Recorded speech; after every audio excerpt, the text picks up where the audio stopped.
ஒரு காலத்தில் ஒரு ராஜா இருந்தார். அவரிடம் செல்வம் இருந்தது, அதிகாரம் இருந்தது. ஆனால் மன அமைதி மட்டும் இல்லை. ஒரு நாள் அவர் நாட்டிலேயே மிகவும் புகழ்பெற்ற ஞானியைப் பற்றி கேள்விப்பட்டார். அவர் பேசாமல் இருந்தாலே பதில் கிடைக்கும் என்றார்கள் மக்கள். ராஜா உடனே அவரை சந்திக்க புறப்பட்டார். அரண்மனை விட்டு வெளியே வந்த ராஜா பட்டுப்பாதையில் நடக்கவில்லை, மண் பாதையில் நடந்தார். குதிரையில் போகவில்லை, காலில் நடந்தார். ஏனென்றால் ஞானியை சந்திக்க ஆணவத்தோடு போகக்கூடாது என்று அவருக்கே புரிந்திருந்தது. ஞானியின் ஆசிரமம் ஒரு மலையடிவாரத்தில் இருந்தது. அங்கு காற்று பேசும், ஆனால் மனிதர்கள் பேசமாட்டார்கள். அங்கு நதி ஓடும், ஆனால் மனம் அலைபாயக்கூடாது. அங்கு பறவைகள் பாடும், ஆனால் வார்த்தைகள் பாடமாட்டாது. ராஜா ஞானியின் முன்னால் அமர்ந்தார். அமைதி. 1 நிமிடம், 2 நிமிடம், 5 நிமிடம், 10 நிமிடம். யாரும் பேசவில்லை. ராஜாவுக்கு சங்கடம் வந்தது. ஐயா, நான் உங்களிடம் ஒரு கேள்வி கேட்க வந்தேன். ஞானி கண்களை திறந்தார், ஆனால் பேசவில்லை.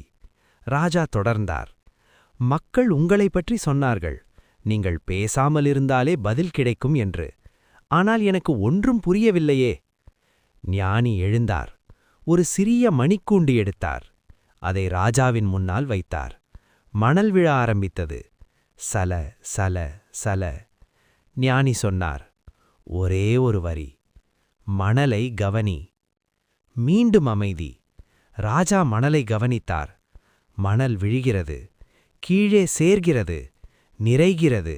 ஆனால் சத்தமில்லை. அவர் யோசித்தார். இது என்ன பதில் என்று மீண்டும் கேட்க நினைத்தார். ஆனால் ஞானியின் கண்கள் அதை தடுத்தன. மணல் முழுவதும் கீழே சேர்ந்தது. 10 நிமிடம் முடிந்தது. இப்போது ஞானி பேசினார். இந்த 10 நிமிடத்தில் நீ என்ன பார்த்தாய்? ராஜா சொன்னார், மணல் விழுந்தது, சத்தமில்லாமல் சேர்ந்து கொண்டே இருந்தது, இறுதியில் முழுவதும் நிறைந்தது. ஞானி சிரித்தார். அதேதான் பதில். ராஜா புரியாமல் பார்த்தார். ஞானி விளக்கினார். வாழ்க்கையும் மணல் மாதிரிதான். ஒவ்வொரு நிமிடமும் உன் வாழ்நாளிலிருந்து விழுகிறது. அது எங்கே சேர்கிறது என்று நீ கவனிக்கிறாயா? அது அமைதியாக சேர வேண்டும், அலைபாயும் சத்தத்தில் அல்ல.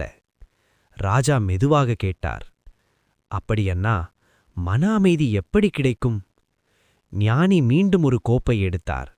அதில் தண்ணீர் ஊற்றினார். பிறகு ஒரு கல்லை எடுத்து போட்டார். தொப். அலைகள் வந்தன. கொஞ்ச நேரம் ஆடின. பிறகு அமைதியானது. ஞானி சொன்னார், மனம் அலைபாய்வது இயல்புதான். ஆனால் அலைகளோடு சேர்ந்து நீயும் ஆடினால் நதி ஒருபோதும் தெளிவாகாது. அதை வேடிக்கை பார், எதிர்க்காதே, அணைக்காதே, வெறும் கவனி. ராஜா சொன்னார், ஆனா கவலை, கோபம், ஆசை, அது எல்லாம் என்னை இழுத்துக்கிட்டே இருக்கே. ஞானி ஒரு மெழுகுவர்த்தியை ஏற்றினார். சுடர் ஆட ஆரம்பித்தது. காற்று வந்தால் ஆடும். ஆனால் விளக்கு காற்றை பிடிக்கப் போகவில்லை. அது தன்னை விட்டு நகரவில்லை. ஞானி சொன்னார், நீ ஆசையை பிடிக்கப் போகாதே. ஆசை உன்னை பிடிக்க விடாதே. நீ சுடராக இரு, அது ஆடட்டும். ராஜா கண்கள் கலங்கின. நான் ராஜா, ஆனால் என் மனம் அடிமை மாதிரி இருக்கே. ஞானி மெதுவாக அவரது தோளில் கை வைத்தார். உலகத்தை ஆள்பவன் ராஜா அல்ல, தன் மனதை ஆள்பவனே ராஜா. ராஜா மெதுவாக மூச்சை இழுத்தார், வெளியே விட்டார். அந்த ஒரு மூச்சில் அவரது கிரீடம் தலைமேல் இருந்தாலும் ஆணவம் கீழே விழுந்தது. ஞானி சொன்னார், இப்போ நீ பேசாமல் இரு. ராஜா அமைதியாக அமர்ந்தார். காற்று ஓசை, நதி ஓசை, இதய ஓசை. அவருக்குள் ஒரு குரல் சொன்னது, எல்லா கேள்விகளுக்கும் பதில் மௌனத்தின் இடைவெளியில்தான். ராஜா சிரித்தார். 10 நிமிடங்களுக்கு முன் கேள்வியோடி வந்தார்.